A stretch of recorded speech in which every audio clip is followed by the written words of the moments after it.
Bonjour et bienvenue sur cette vidéo de présentation. Nous allons continuer donc d'apprendre à programmer et nous allons continuer notre petite application de carnet d'adresses.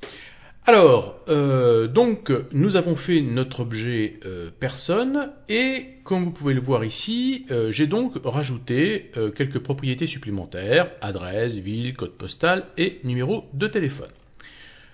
Donc j'espère que vous avez fait quelque chose de similaire, puisque dans la dernière vidéo, je vous avais demandé donc de compléter un petit peu votre objet personne.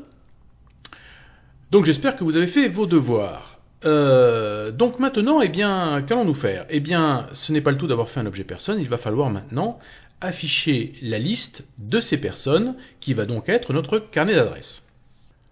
Alors on va commencer un petit peu maladroitement au début, de façon à ce que vous puissiez comprendre certains principes, et petit à petit on va affiner notre code de façon à obtenir le meilleur résultat possible en utilisant les meilleures pratiques. Donc tout d'abord, comment arriver à créer une liste de personnes? Car là pour le moment nous n'avons qu'un objet personne ne représentant qu'une personne. Et ce que l'on veut, c'est pouvoir avoir une liste de personnes. Alors nous allons voir ça tout de suite, mais avant toute chose, nous allons commencer par voir notre interface, car avant de pouvoir afficher une liste de personnes, il faut pouvoir afficher cette liste dans un contrôle utilisateur que nous allons mettre sur notre fenêtre. Et parmi les contrôles utilisateurs qui existent, eh bien, il y en a un qui porte un nom parfait pour faire ce genre de choses, c'est listbox. Listbox que l'on va faire glisser sur la fenêtre. Voilà, on va le positionner un petit peu comme ça sur le côté. Et on va donner un nom à cette listbox. Alors on va l'appeler listbox. On va l'appeler listbox carnet par exemple. Voilà, donc déjà nous avons notre contrôle de positionner sur notre fenêtre qui va permettre d'afficher notre liste de personnes. Alors maintenant, voyons voir un petit peu quels sont les objets que l'on va pouvoir utiliser pour faire cette liste. On va aller dans le constructeur de notre main window, juste après Initialized Component. Et là, nous allons utiliser un objet qui lui aussi porte bien son nom et qui s'appelle list.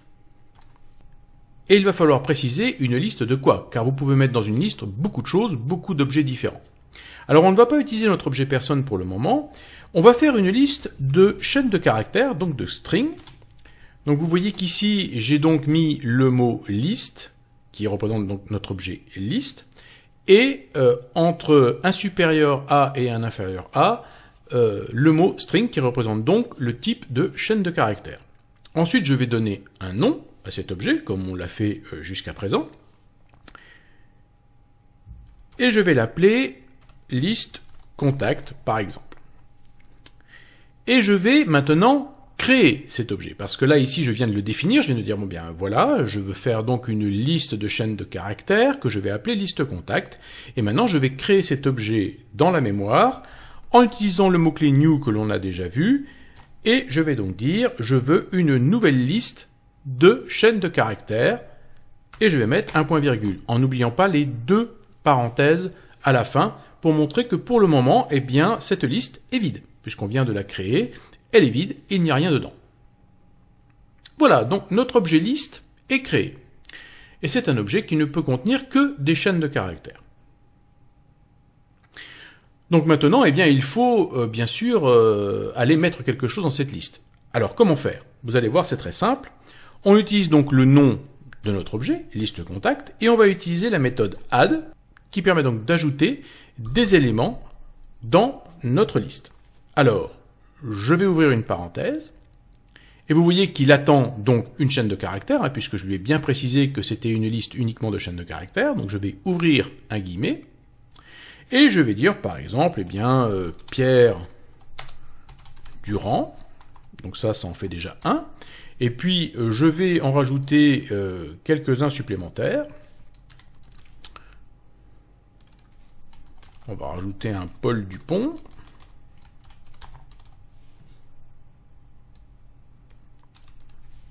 Et puis un troisième, que l'on va appeler Éric Martin. Donc voilà, je crée une liste de chaînes de caractères et j'ai rajouté 3 chaînes de caractères dans ma liste. Dernière étape, il faut maintenant que j'indique à ma liste box qui se trouve sur ma main window qu'elle doit afficher cette liste. Comment faire ça? Eh bien, comme vous l'avez vu tout à l'heure, j'ai donné un nom à ma liste box. Donc, logiquement, je devrais, normalement, la trouver. Et je l'avais appelée liste carnet. Vous voyez que on l'a trouvée sans aucun problème. Je vais faire un point, et là, je vais utiliser la méthode items source, qui va donc indiquer la source des données que doit afficher ma liste box. Et je vais lui dire, eh bien, cette source, c'est ma liste de contacts. Et voilà. Donc logiquement ici, si je démarre mon application, ma liste box devrait afficher Pierre Durand, Paul Dupont et Éric Martin dans la liste. On va voir ça tout de suite si ça marche.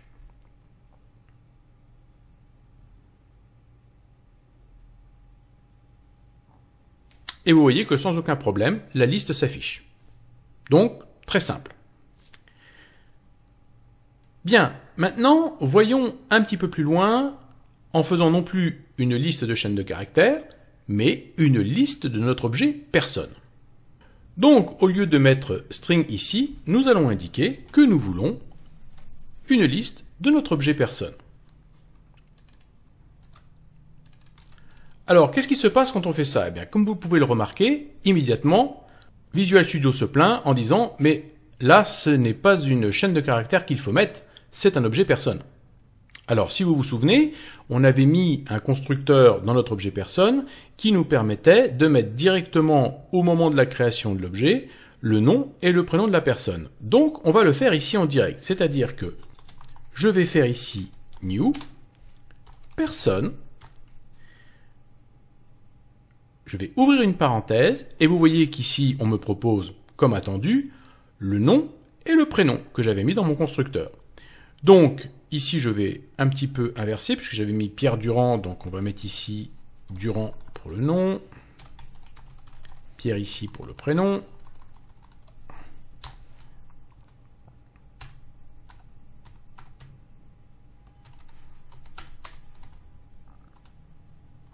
Et voilà. J'ai donc indiqué ici une nouvelle personne à ajouter dans ma liste de contacts. Donc, je vais faire la même chose ici. Donc ici, on avait mis donc Dupont Paul.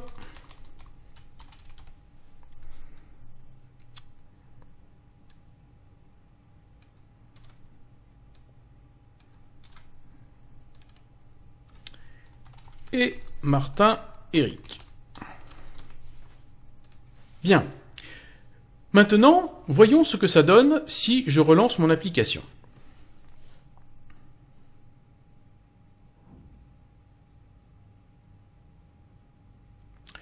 Comme vous pouvez le constater, ça ne se passe pas du tout comme prévu. Il n'affiche plus le nom de mes contacts. Ici, ce qu'il affiche en fait, c'est le type, c'est-à-dire personne, sur les 3 lignes. Pourquoi? Eh bien tout simplement parce qu'il n'a absolument aucune idée de ce qu'il doit afficher. Vous avez remarqué que dans mon objet personne, il y a le nom, le prénom, la ville, l'adresse, le code postal, donc la listbox n'a absolument aucune idée de ce que je veux afficher ici. Est-ce que je veux afficher le prénom? Est-ce que je veux afficher le nom? Est-ce que je veux afficher l'adresse? La listbox n'en sait strictement rien. Donc il va falloir que je modifie ma listbox pour lui indiquer précisément ce que je veux afficher. Donc ce que l'on va faire, c'est que on va aller donc dans la partie XAML et nous allons ici modifier un petit peu notre XAML pour avoir un tag d'ouverture et un tag de fermeture comme ceci dans la listbox et pouvoir y mettre quelque chose à l'intérieur. Ce qui est très intéressant avec le XAML, c'est que l'on peut modifier à volonté les contrôles utilisateurs, un petit peu comme des poupées russes, c'est-à-dire que vous pouvez mettre des contrôles utilisateurs à l'intérieur d'autres contrôles utilisateurs et quasiment presque à l'infini comme ça. Donc vous pouvez vraiment customiser, personnaliser vos contrôles utilisateurs. Et ce que l'on va indiquer ici à la listbox, c'est qu'on veut justement afficher les choses d'une certaine façon avec des données bien précises. Et pour ça, on va rajouter ici un tag qui s'appelle donc listbox items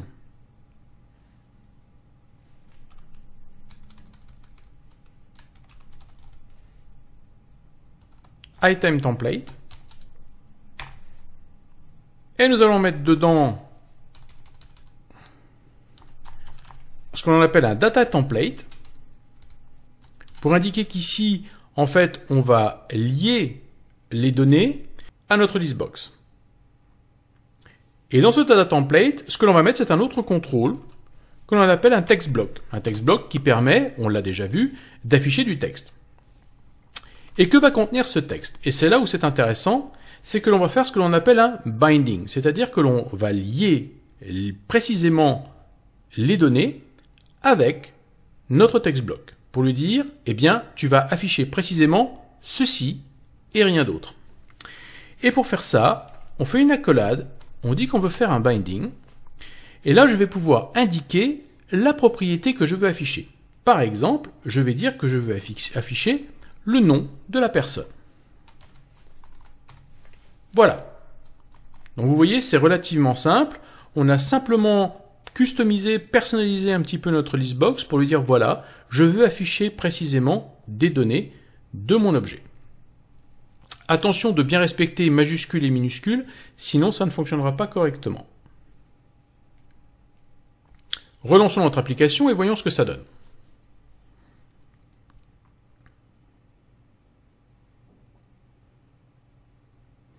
Vous voyez que maintenant, c'est beaucoup mieux. J'ai une liste de noms.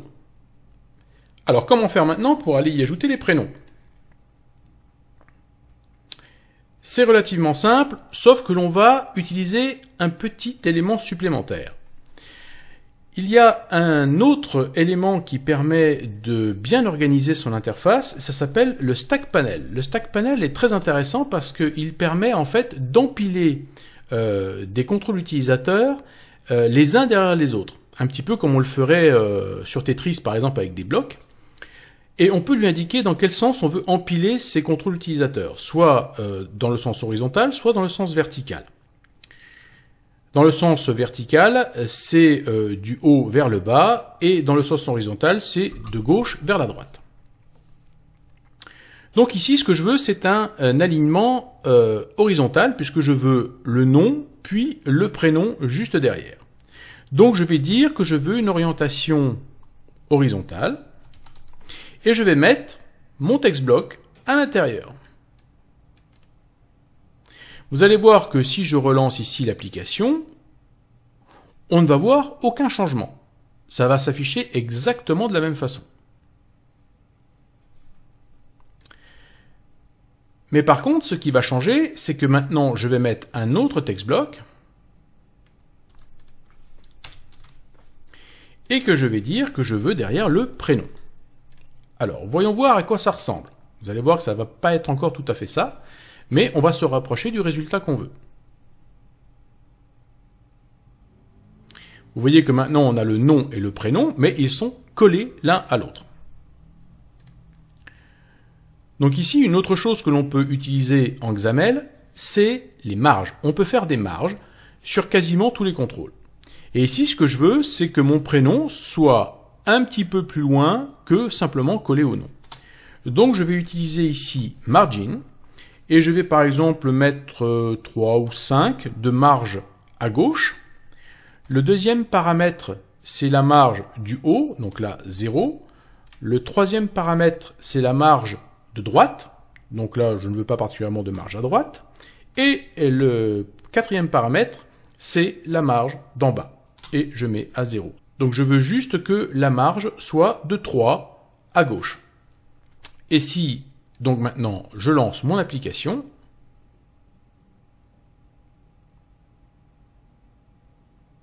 vous voyez que j'ai le nom, un petit espace, et le prénom.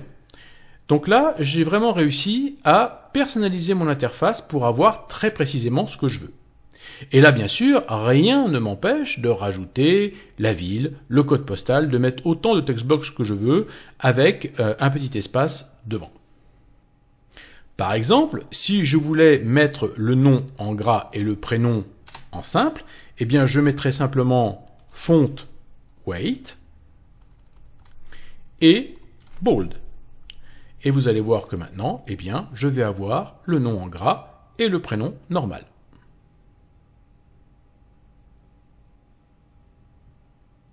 Donc le XAML permet vraiment une personnalisation très fine de ce que l'on veut au niveau de l'affichage. Alors jusque-là, nous avons créé de nouvelles personnes dans notre liste de contacts uniquement à travers le code. Mais vous imaginez bien que votre utilisateur, celui qui va utiliser votre application, lui, ce qu'il va vouloir faire, c'est pouvoir taper dans des champs le nom et le prénom et pouvoir ajouter lui-même autant de personnes qu'il veut dans sa liste de contacts. Donc, ce qu'il va falloir faire, c'est une interface capable de faire ça, capable d'ajouter de nouveaux éléments à la liste sans avoir à taper du code. Alors, pour faire ça, nous allons devoir modifier un petit peu notre code, bien déjà enlever ceci, qui n'a plus d'utilité. Et puis, comme je vous l'avais expliqué, ici cet objet list a été créé à l'intérieur ici du constructeur, ce qui fait que cet objet n'existe qu'à l'intérieur du constructeur. Si on le laisse ici, il ne sera pas utilisable à l'extérieur de cette méthode ici main window. Et donc, l'utilisateur ne va pas pouvoir y ajouter des choses dedans. C'est-à-dire que ici, le logiciel se contentait de créer une liste, de remplir cette liste avec des contacts, et puis ensuite de l'afficher dans la liste box, et puis c'était terminé, l'objet était détruit. Donc, ce que l'on veut ici, c'est pouvoir utiliser cet objet dans toute la classe, de façon à ce que l'utilisateur puisse y ajouter des nouvelles personnes.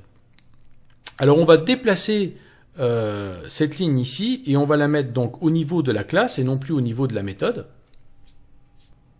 Et par contre, on va laisser ici, bien sûr, cette ligne dans le constructeur qui va permettre de lier donc notre liste de contacts à la liste box carnet. Donc nous allons retourner à notre fenêtre de Windows et nous allons y ajouter deux textbox qui vont nous permettre de rentrer le nom et le prénom. Alors on va en mettre un ici. On va lui donner un nom. On va l'appeler donc textbox nom par exemple. Et puis on va en mettre un deuxième que l'on va appeler textbox prénom. Et que je vais mettre en dessous. On va enlever le texte qu'il y a dedans, puisque je veux que ces deux cases soient vides pour que l'utilisateur puisse taper son propre texte à l'intérieur. Je vais mettre des petites étiquettes, des labels.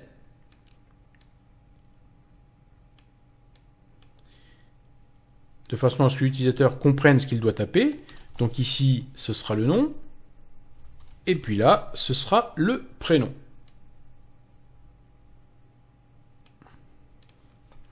Et puis d'ailleurs, tiens, puisque l'on parlait du stack panel tout à l'heure, eh bien on va englober tout ça dans un stack panel, parce que finalement c'est plus propre. Donc on va faire un stack panel, mais cette fois-ci qui sera en alignement vertical, donc orientation verticale. Et on va mettre tout ça dedans et on va les arranger correctement dans le stack panel. Je vais agrandir un petit peu ceci pour que vous voyez bien le code XAML. Je vais déplacer tout ça dans le stack panel. Et puis vous voyez que donc là c'est un petit peu l'anarchie parce que forcément les marges ne sont plus du tout bonnes. Donc on va enlever toutes les marges. On va corriger ça, on va faire ça proprement. On va enlever toutes les marges.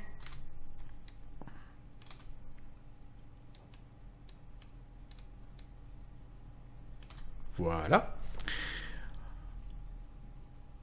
On va mettre notre stack panel à peu près au bon endroit. Et puis, on va réorganiser ça correctement, c'est-à-dire que le textbox, je le déplace ici en bas, et l'étiquette va être, elle, ici, au-dessus du textbox. Vous voyez que ce qui est intéressant avec le stack panel, c'est que les choses s'organisent d'elles-mêmes toutes seules. C'est vraiment très pratique. On peut rajouter après autant de choses que l'on veut à l'intérieur du stack panel, ça viendra se mettre en dessous les uns des autres, exactement comme pour le Tetris, mais dans l'autre sens, c'est-à-dire que ça part du haut pour aller vers le bas. Voilà, nous avons nos deux text box qui sont prêts. Ensuite, eh bien, il faut indiquer le moment où on doit ajouter donc ces informations dans notre liste. Alors, on va faire un bouton pour l'utilisateur que l'on va appeler le bouton ajouter, par exemple. On va faire, par contre, là, un petit peu de marge. Donc, on va faire une marge de 5 à gauche, une marge de 20 au-dessus, une marge de 5 à droite, et puis rien en bas. Voilà, donc on a un bouton ajouter qui est à peu près correct. On va mettre même une marge de 10 parce qu'elle n'est pas bien centrée par rapport au reste. Voilà, ça devrait aller. Un bouton à peu près bien placé. Voilà qui devrait suffire. Et on va nommer notre bouton. On va lui donner un nom. On va l'appeler button add ou ajouter, comme vous voulez, en français ou en anglais. Les deux vont fonctionner. Alors maintenant, il faut indiquer à notre application ce qu'il va se passer lorsque l'utilisateur va cliquer sur le bouton ajouter. Donc on va faire un double clic sur le bouton ajouter et vous allez voir qu'automatiquement il va nous créer la méthode qui va gérer l'événement clic du bouton ajouter. Donc qu'est-ce qu'on va faire? Eh bien ça va être très simple, vous allez voir. On va reprendre notre liste de contacts. Add, donc une nouvelle personne. Il nous faut donc en premier le nom, et ça, eh bien, nous allons l'avoir dans le textbox nom, texte,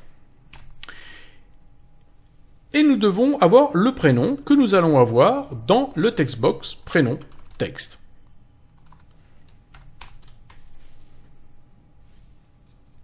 Attention aux majuscules et aux minuscules. Voilà, donc j'ai récupéré le texte qu'a tapé notre utilisateur, qui se trouve dans textbox nom et dans textbox prénom, et donc je l'ai mis à la place, ici, des variables qui représentent le nom et le prénom dans mon objet personne. Ok, lançons l'application et faisons un petit test.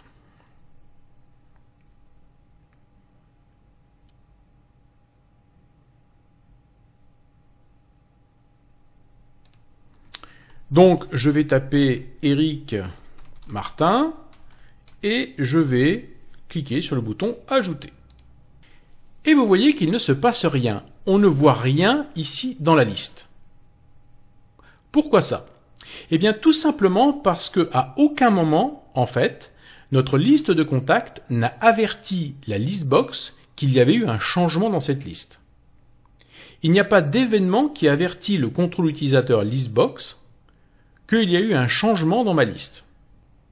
Alors ce que je pourrais faire, mais c'est plutôt maladroit, c'est de dire à ma listbox carnet, eh bien oublie ce que je t'ai dit précédemment, c'est-à-dire ne lis plus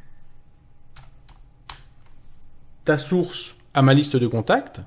Donc ici je dis que l'item source est égal à nul, donc à rien. Donc ma listbox carnet n'est plus liée à rien du tout. Et ensuite, de lui redire, eh bien écoute, relie-toi de nouveau à ma liste que je viens de modifier. Et lui redonner la liste de contacts. Regardons si ça marche.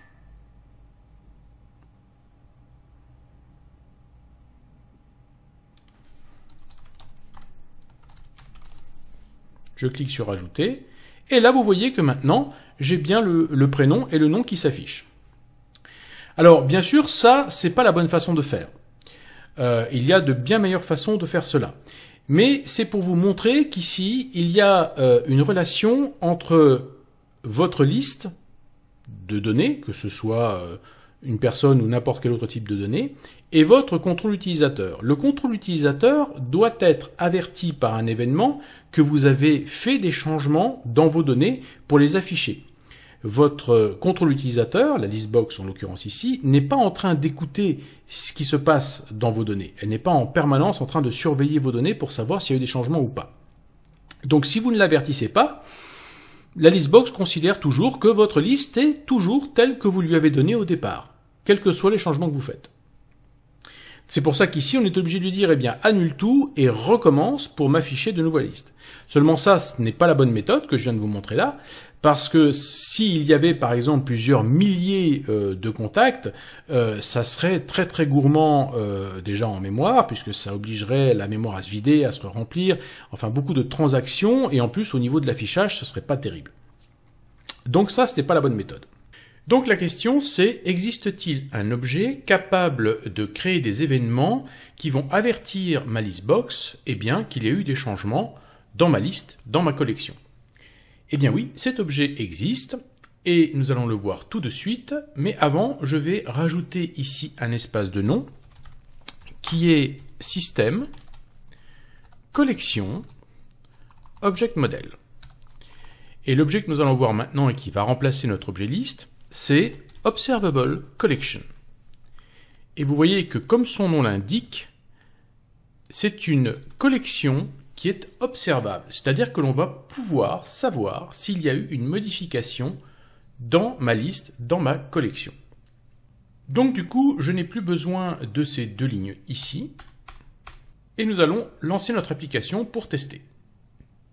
Donc on va rajouter Eric Dupont, je vais cliquer sur le bouton ajouter et vous voyez que instantanément la listbox se met à jour. Je vais pouvoir en rajouter un deuxième. On va l'appeler Paul Martin. Ajouter.